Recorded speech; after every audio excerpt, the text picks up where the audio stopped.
You ready? All right. 3, 2, 1. Welcome to OZKRA News. Today we are really excited to show you guys.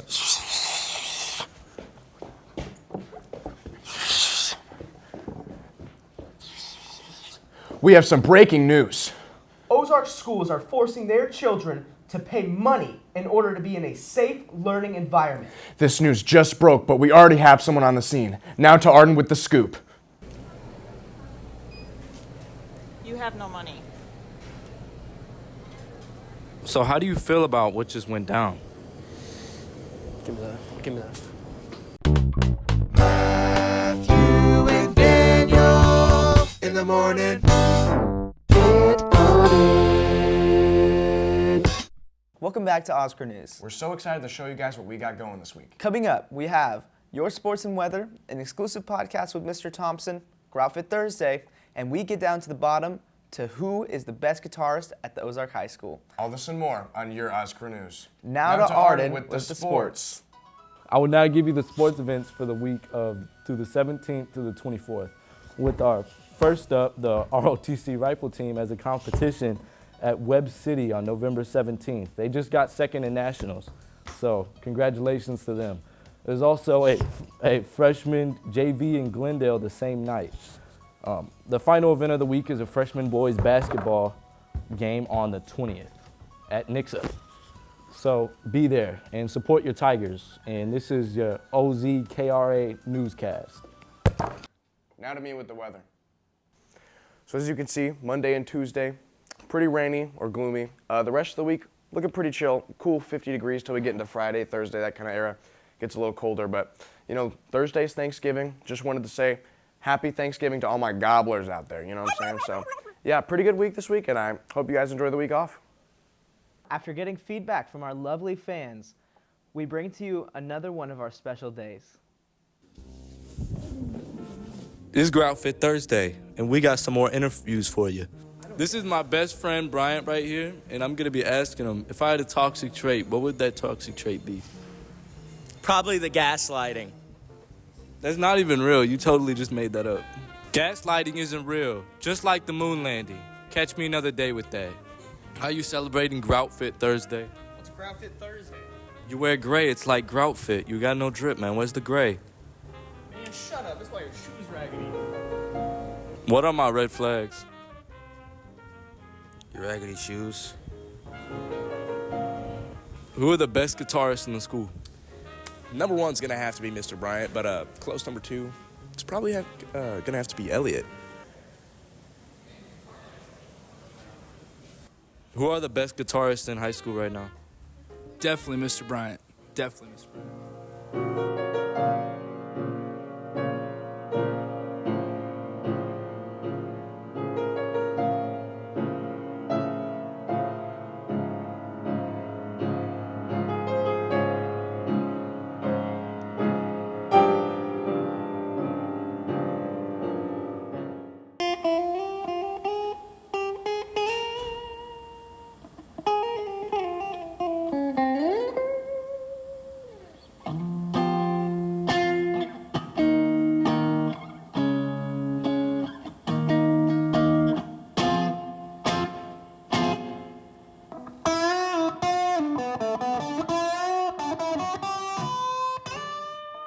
Rock on!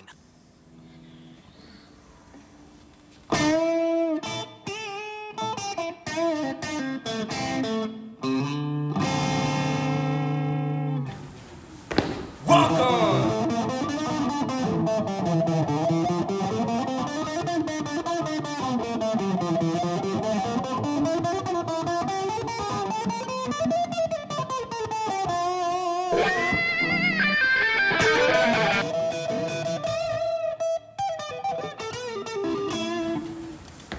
Rock on!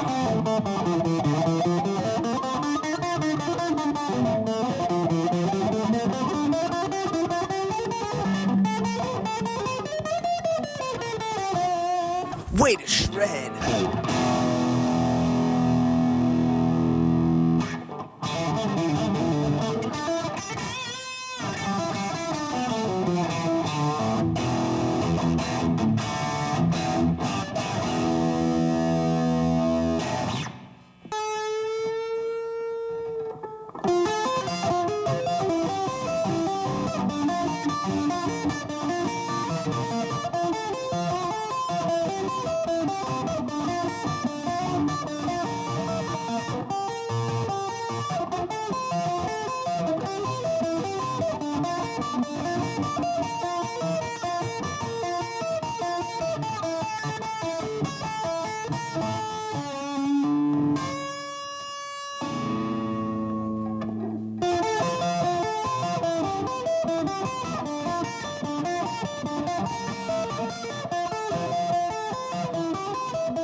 Love, 21 Savage, AI, and who really is the hottest founding father.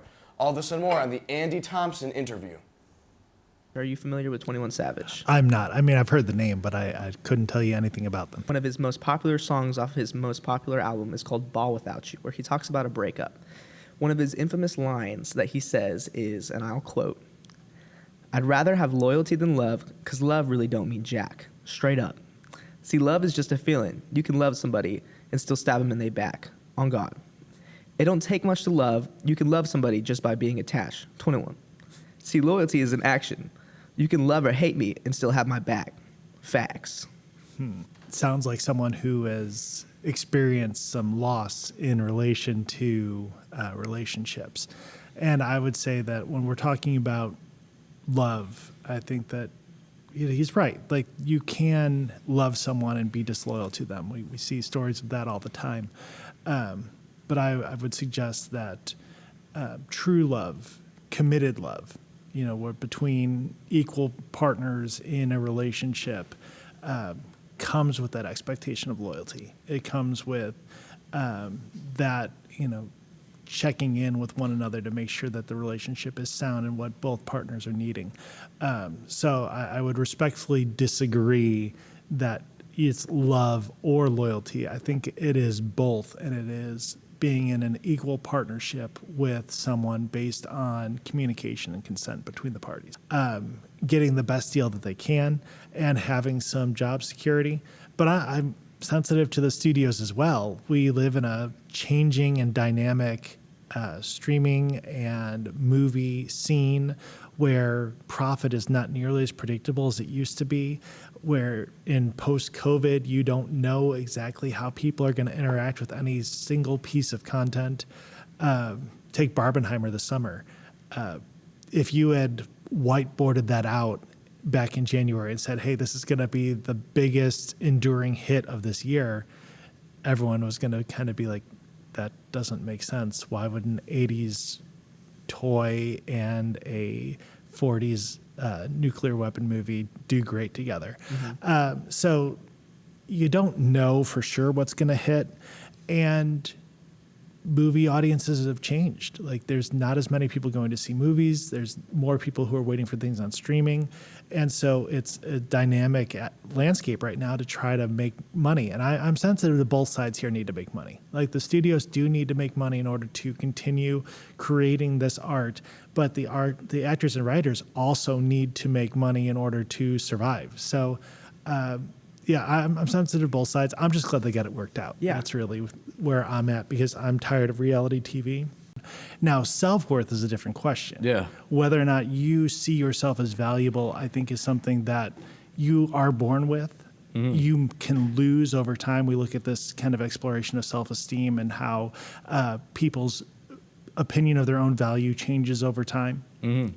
But I think that's something that we lose as we age, or I should say some of us lose as we age, but then we get to earn back through education, through self-reflection, through looking at ways that we can serve others. So I would say that yes, every individual has value, and one's assessment of your self-worth is individualized and can be earned through a life well lived. Thank you guys so much for watching another segment. Thank you guys. Yeah, it was great. We really enjoyed this one, and we're happy that we could get it out quicker. This one took about 3-ish weeks for us to make. I think that we're going to try and shorten it down to 2 over time. But yeah, it's been awesome. We love the support. We love the fans out there. Love y'all. Also, shout out Drew. Shout out Ella. Those are our editor and social media manager. We love them. They're doing a great job. The podcast, we have a couple little snippets throughout the broadcast. But check out the YouTube channel for the full thing because there's a lot of great knowledge in there from Mr. Thompson. He's a really cool guy. You should really watch it if you have time. Yeah, he was a great thinker. A lot of times we liked having talks like that, and that's kind of one of the things that we wanted to see happen and translate through the broadcast as well, because we find a lot of joy from it, and I thought that a lot of other people would like to see some of that stuff too. Some of the topics that were on there. My policies. So actually, one of the things that we wanted to do was talk about a lot of policy stuff, but we had so much of a good time talking about like the unions and love and stuff that we really didn't get into anything. Yeah. But we talked about unions and our state, how we feel about them, as well as we talked about the difference between love and attachment.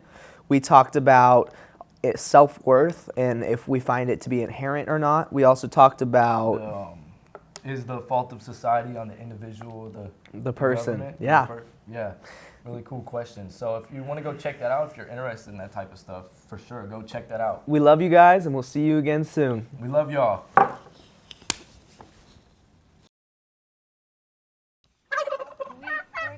Cause it's good to eat the turkey like a good boy should. Cause it's turkey to eat so good.